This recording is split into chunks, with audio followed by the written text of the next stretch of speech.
YS Jaganmohan Reddy గారి పిలుపు మేరకు అంటే ఈ రాష్ట్ర ప్రభుత్వం ఏవైతే ఎన్నికల్లో ఇచ్చిన హామీలు ఉన్నాయో ఆ హామీలన్నీ కూడా దొంగలో తొక్కి ఈ రాష్ట్ర ప్రజలపై ఒక బుధుబండలా తయారైంది. ఈ రాష్ట్ర ప్రజలకు అండగా ఉండాలనే ఉద్దేశంతో ఈరోజు ఓరుబాట అనే కార్యక్రమానికి జగన్మోహన్ రెడ్డి గారికి పిలుపుకోవడం జరిగింది. అంటే ఈ రాష్ట్ర ప్రజలపై గడిచిన 6 నెలల్లో ఒకసారి మీరు గమనించుకుంటే ఎన్నికల ముందు ఇప్పుడున్న ముఖ్యమంత్రి గారు అప్పుడు నారా చంద్రబాబు నాయుడు గారు ఎన్నికల ముందు బాధుడే బాధుడు అనే కార్యక్రమం పేరుతో రాష్ట్రం అంతా తిరిగి అప్పటి ప్రభుత్వం వైఎస్ జగన్మోహన్ రెడ్డి గారి ప్రభుత్వంపై అనేక ఆరోపణలు చేయడం జరిగింది. ఏం చేశారు? అప్పటి ప్రభుత్వం విద్యుత్ ఛార్జీలు అమాంతంగా పెంచేసింది, ప్రజలను నడ్డి విరుస్తుంది.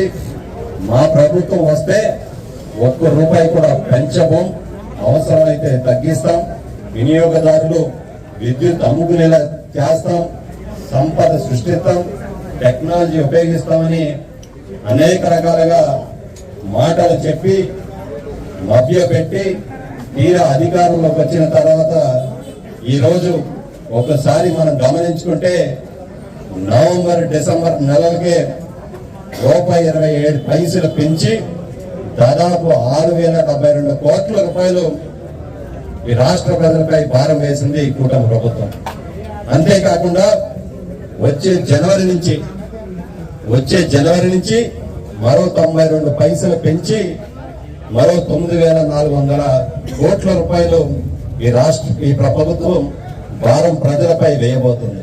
మొత్తంగా 15,400 కోట్లు యూనిట్ కు ₹2.19 పెంచి 15,400 కోట్ల రూపాయలు భారం వేయబోతుంది ఈ ప్రభుత్వం.